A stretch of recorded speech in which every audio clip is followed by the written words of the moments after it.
Sounds like the evil one, yo. Something like an animal. You can tell by the way you're ripping off, you're a manimal. Actual.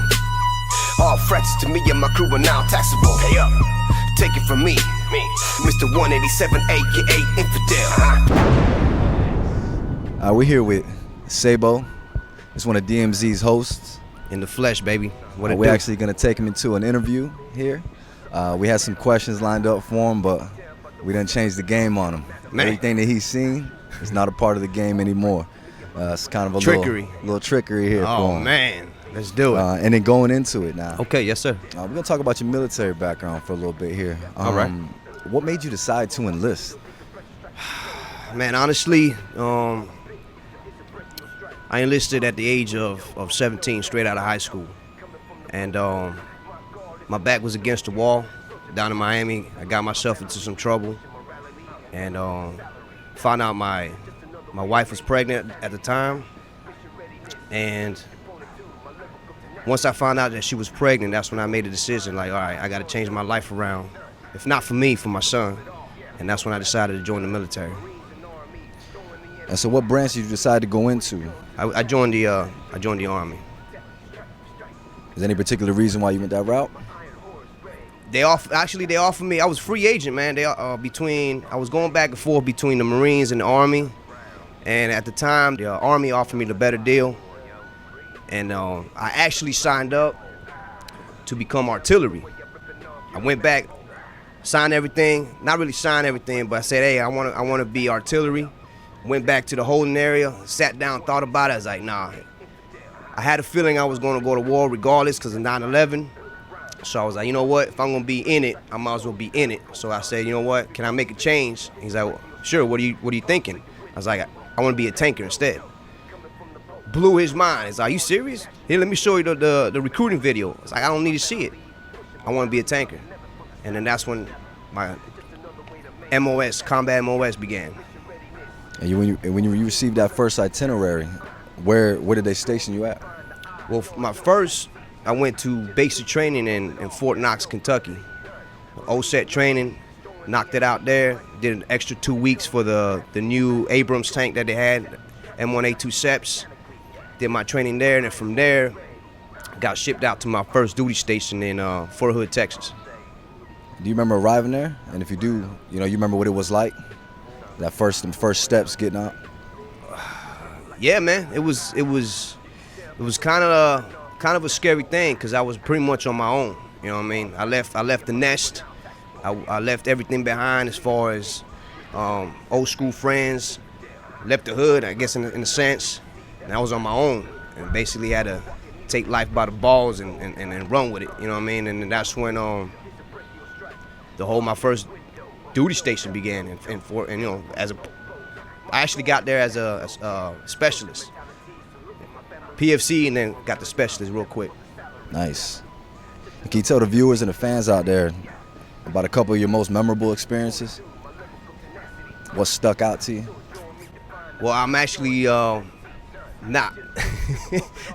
I did 2 deployments in Iraq, so there's plenty of craziness and madness to go with the stories, but more of a censored one would be the first deployment, 0405. We was in a battle of Fallujah. Actually, we did battle on the job first, and then we got called up to the battle of Fallujah, and basically took the fight to the enemy. And at the same time, battle of Fallujah, we got our asses handed to us as well. So that was one of my most memories. That is the humbling experience that the badass tankers, you know what I'm saying, were actually taking losses. So that's one. That's the more censored one. I'm not gonna get too graphic. You ain't got a happy experience out there, something that stuck with you with your brothers? Yeah, man, just the camaraderie. It's a camaraderie thing, man, because we do so much training on the off time. Back at home base, we do so much training. So it becomes, once we get into combat, it's all second nature, man. And it's just like, I'm able to think, well, my battle buddy, his next move, without even second guessing what he's going to do. And that unison is probably one of the biggest things that I do miss from the military, is that trust in my fellow man. You know what I mean? I miss the good stuff. I don't miss the bullshit behind the politics. I don't miss none of that. Honestly, I don't miss the maintenance. I don't miss the early wake ups for no reason, just to stand around the company area for 4 hours for them to say, okay, you guys are good, go home. I don't miss just the bullshit behind it, the smoke screens. We got a couple birds talking in the air. Yeah. But damn birds. Are you planning to go back? Yes, I am. Not as a member of the armed forces, but more of a contractor. I'm going back soon. Not gonna give no details due to OPSEC, but I'll be leaving soon, going back to Afghanistan, and for another year out there. First Cavalry, yeah. I'm something like a soldier.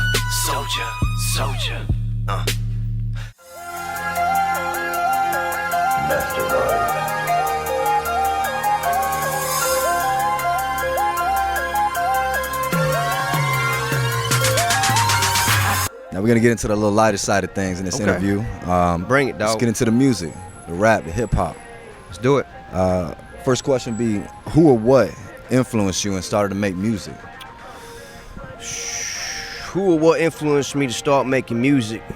Honestly, man, music was in me all my life. You know what I mean? But when I actually took it serious, I was deployed on my first deployment in 04-05, and that's when all the Laffy Taffy songs were starting to come out, the snap music, and it just the garbage that was on the radio kind of inspired me to actually take my skills seriously, and that's when I started making music overseas. And then when I started seeing that my passion was reflecting and projecting everybody else, all the soldiers, then I was like, yo, I got something here. Started including everybody else and making music, taking their minds off of what's going on in combat during their off time, and that's when it got serious. So tell us, what is NSA and where are you planning to take it to? Is that something that came about while you was out there? It came about a little bit prior to deployment. NSA stands for Never Struggle Again, and it basically initiated from five guys from different backgrounds, claiming different sets, different gangs, and then we all decided to come together, put all that stuff to the side, and basically because we were repping Army Green, so it didn't make sense no more. You know what I mean? So we put all those colors to the side and started making music as a unison. And then that's when Never Struggle Again came about. As far as taking it to the next level, I mean, as far as we can go with it, man. As many people as we could reach, you know what I mean, within here or Mars. That's the next level, pretty much. Nice. One color, one brotherhood. That's it, man. So how do you separate yourself from other artists? What makes you so different? What makes me so different, man, honestly, is just the versatility, you know what I mean? And the flexibility that I can go from urban hip hop, hardcore, gangster rap. I can take it to a different level and go more of a cater to my military community. I can do that. If I put my mind to it, I can even spit it in Spanish, you know what I mean? But I would probably say my versatility is what separates me from locally and from other artists as well. Now, and speaking of other artists, which rapper or producer would be your dream collaboration?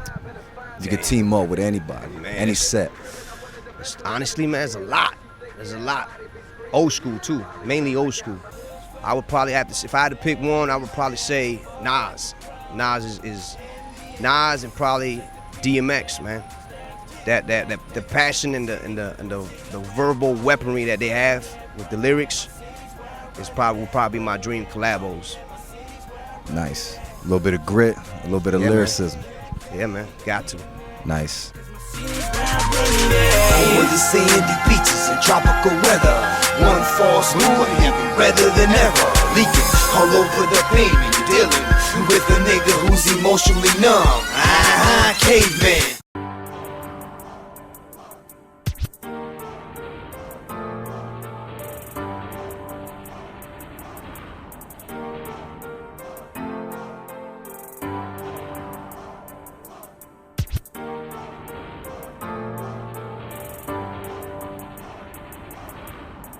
So Sabo, you know, a lot of people might wonder, why do they call you Sabo? Is that a moniker, nickname?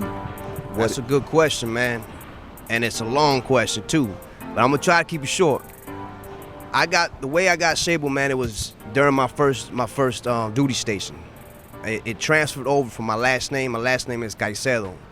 My drill sergeants could never pronounce that, so they chopped it up to Sado. When I got to my first duty station, my first gunner sergeant, he was like, "Nah, Sado, Sabo. You know what? From now on, your name is Sabo." And it basically what Sabo is the round of the tank. So it kind of like it fit perfectly. And then when I actually started doing music, I was like, you know what? I need a stage name. And then I was like, you know what? I'm gonna just go keep Sabo and run with it. And that's what it took off from there. Nice. So Sabo is a round of a tank. Sabo's the round of a tank. Nice. 120 millimeter. Nice. Now, if you could describe yourself in 3 words, it's 3 words. What would they be? 3 words, man. I would say passionate. I would say loyal. And probably faithful. So now through your passions, your loyalty, and your faithfulness, Yeah. besides music, what else do you do for fun? What else moves Sabo? Besides music, man, probably be family, man. Family and being able to be in a position to help out my brothers in need, you know what I mean?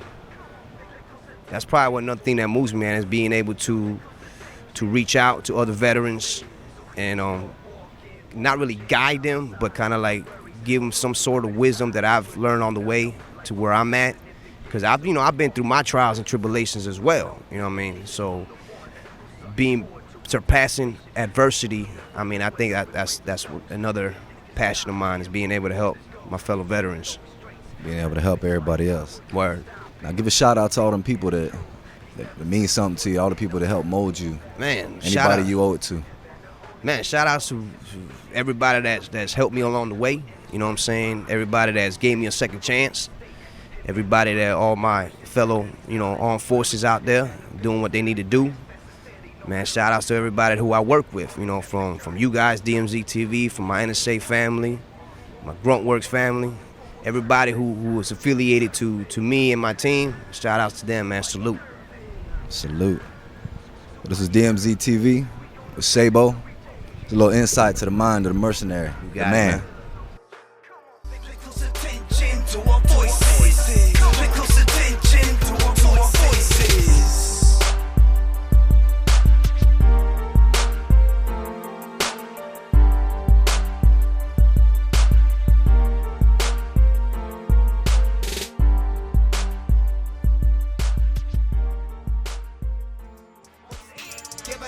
Hey, recipe, everyone else is obsolete when it comes to my warfighter community.